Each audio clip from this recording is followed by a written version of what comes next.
有一段時間，朋友見面第一句唔係問最近點啊，而係問你走唔走？飯局上有人講英國，有人講加拿大，有人講澳洲，有人已經買咗樓啦，有人準備考車牌，有人研究外國邊個區住得好啲，邊個學校區好啲。大家講到好熟，好似去旅行咁。阿俊佢冇諗過走，移民資料睇過，表格 download 咗。但係每次去到真係要開始嗰一步，佢就停低。佢唔係好 firm，有時佢自己都唔知自己想點。朋友問佢：你幾時走啊？阿俊夾住一嚿燒肉喺度，停咗2秒，然後就笑笑口咁講：我暫時 stay 喺度先啦。全台人都喺度笑，但係笑完之後，有個朋友問：咁你留低有啲咩打算呢？阿俊又答唔出。留低其實唔係一個選擇，只係一個拖延。阿俊一直覺得自己唔走好正常啫。屋企人喺晒香港，工作又喺香港，朋友雖然走咗一大批，但係總有人留喺度。佢熟悉呢一度，佢熟晒樓下餐廳幾點冇晒菠蘿包，又知道每一邊架小巴邊條線係最快最方便咁樣可以出到旺角嘅。亦都熟到好似自己唔使再問自己，我係咪真係要留喺呢度？直至到有一日公司裁員，阿俊收到信，10年工作，一封 email 就完咗啦。落到街，佢喺中環天橋上邊，身邊人行得好快，好快，好快。每一個人都好似知道自己要去邊度，得佢一個。突然之間唔知下一步點樣行。喺嗰晚，佢返到屋企，打開電腦，移民網友再彈出嚟。佢望住個畫面，好似只要撳落去，人生就有答案咁樣。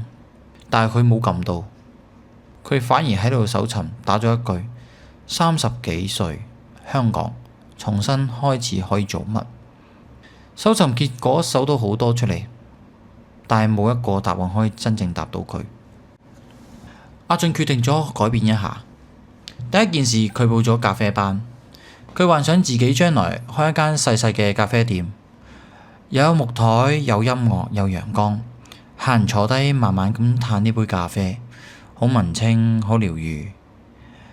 第一堂教拉花，佢拉出嚟嘅圖案好似一隻遇溺咗嘅蟹咁樣，旁邊個20歲嘅女仔都已經拉到天鵝啦。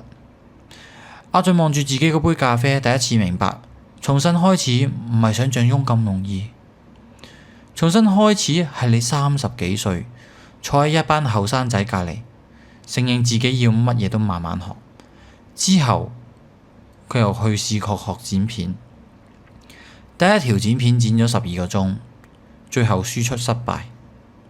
佢又試過開網店，貨未賣晒，屋企成堆紙箱擺晒喺度。佢阿媽經過客廳，望住成地貨，問佢：你係咪轉行做物流啊？阿俊苦笑，佢開始懷疑自己，係咪真係要太天真呢？留喺香港已經唔容易啦，仲要喺香港重新開始，係咪更加傻啊？以前阿俊覺得朋友移民最多都係少咗幾個飯局啫。慢慢去開始發現走嘅原來唔係人，係一種生活感。以前星期5晚有人約食飯，以前週末有人約行山，以前 WhatsApp 個群組好嘈嘅。而家群組入邊嗰度係有嘅，但係多數係一啲外國超市嘅相、BB 相、後花園嘅相。香港呢一邊反而少咗好多即興，少咗好多今晚人問今晚出唔出嚟啊？有一晚，阿俊好想揾人飲杯嘢，佢打開個電話碌咗好耐，發現可以揾嘅人唔係有細路要湊，就可能佢已經另咗一個地區啦已經。佢最後一個人走咗去茶餐廳，叫咗一個常餐，坐咗喺個卡位度，對面冇人。嗰一下佢先感覺到留低唔係原地不動。阿俊有試過真係佢睇一啲鋪位。佢諗住開一間好細嘅咖啡工作室，唔使大嘅，有2張台就夠。地產經紀帶佢去到一個樓上鋪上邊，地方好細，轉身都要講聲唔該。但係租金一講出嚟，阿俊以為自己聽錯咗。阿俊返到屋企，計數計到凌晨2點幾啦。租金啦、裝修啦、器材啦、牌照啦、按金啦，每一樣嘢都提醒緊佢。夢想唔係免費，香港更加唔會因為你想重新開始就對你平啲。有一日，朋友喺英國嗰邊打嚟，個朋友話嗰邊生活唔算辛苦，而家都開始慢慢安定落嚟啦。有屋有車有空氣，有得生活平衡咁。咁個朋友就問阿俊：其實你咁辛苦留低，係咪想證明啲咩呢？阿俊一聽到就好燥，但係佢冇反駁，因為佢知道對方講中咗，佢係想證明自己唔走都得嘅，證明自己唔會輸，證明留喺香港仲可以有將來。但係越想證明，佢發覺越攰。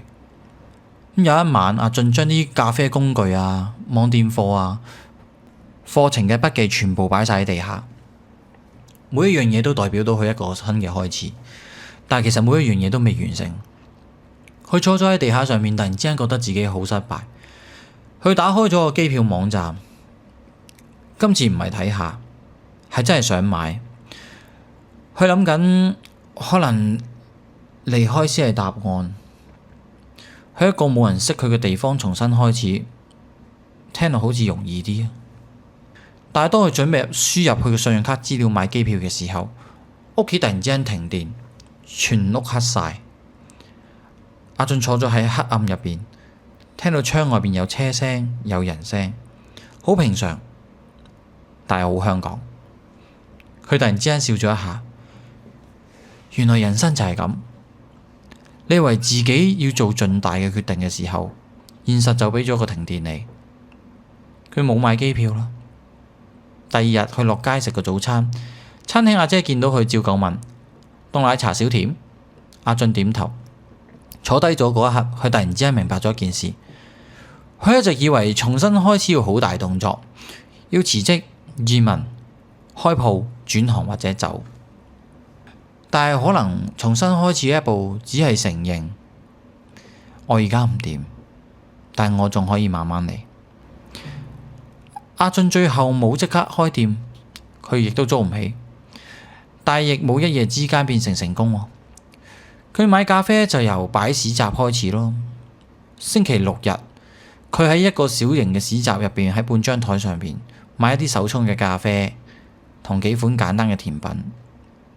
第一日落雨，人流少，佢企咗喺度成日，淨係買到3杯，其中2杯都係自己朋友嚟幫襯嘅。收檔嗰陣，佢又覺得再一次失敗啦。點知隔離檔買花個女人行過嚟同佢講：其實你杯咖啡都唔錯啊，不過你個樣好似太被逼營業咁解啫。阿俊第一次真心笑咗出嚟。後嚟佢慢慢認識市集入邊其他嘅人，有人離婚之後開花店，有人退休之後學整蛋糕，有人朝頭早做正職，夜晚嚟呢度追夢。阿俊開始慢慢發現，原來唔係淨係得佢一個人重新開始嘅，只係大家都冇講，冇大聲去特別話俾大家聽。大家其實都係一邊驚緊，一邊做緊，一邊喺度計緊錢，一邊喺度發緊夢。一邊自己話自己唔得，但係第二朝一樣要開檔。呢個就係最真實嘅眾生相。每一個人都有自己要渡嘅河。幾個月之後，有朋友喺英國返嚟香港約食飯，朋友就問阿俊：你而家點啊？仲諗住留低？以前阿俊聽到呢一句，一定會急急解釋，講香港仲有機會，講自己仲有計劃，講留低唔等於輸。但係今次佢冇。佢只係講係暫時留低。朋友問點解？阿俊諗咗，佢就答佢：以前我留低係因為我唔知點走，而家我留低係因為我想喺呢度重新學習一次生活。朋友冇再追問佢，兩個人靜咗一陣。窗外有巴士經過，茶餐廳電視機繼續播住新聞，隔離台有人大聲講電話。一切都好嘈嘅，但係阿俊突然之間覺得自己個心靜咗好多。當然移民可以重新開始嘅，但係留低其實都可以，因為重新開始唔一定係換一個目的地，換一個地方，有時候換一種眼光。以前你覺得熟悉嘅街道只係返工嘅路線，後來你先發現呢度有你未認真咁樣望過嘅生活。以前你覺得留低係被動，後來你先明白，當你願意承擔自己嘅選擇，留低都可以變成主動㗎。阿俊最後冇突然之間變咗發達，亦都冇開到連鎖嘅咖啡店咁樣，冇向全世界證明到自己啱啊！佢只係喺星期六繼續入邊喺市集開檔，冇客佢就練多幾杯咖啡，有人坐低佢就沖一杯俾佢。日子依然覺得唔容易，香港依然租金貴，生活費好貴，好逼好快。但係有一日收檔之後，阿俊拖住個車仔行過天橋，佢望住下邊嘅燈，忽然之間諗翻起朋友嗰一晚問佢：你留低打算做咩？今次佢有答案，唔係做一件好偉大嘅事，而係喺一個自己熟悉嘅地方入邊，有冇可能可以重新開始呢？重新開始，有啲人選擇離開，係為咗找新嘅生活；有啲人留低，都係。而真正困難嘅，從來唔係走或者留，真正困難嘅係你敢唔敢承認，人生去到某一個時候，某一刻，你依然可以重新去再做一次出發。有時候重新開始唔係離開原地，係你終於唔再執着一個舊有嘅自己。即使地點冇變，即使身邊人少咗，即使答案未清楚，只要你願意行前一步，留低其實都係一種出發。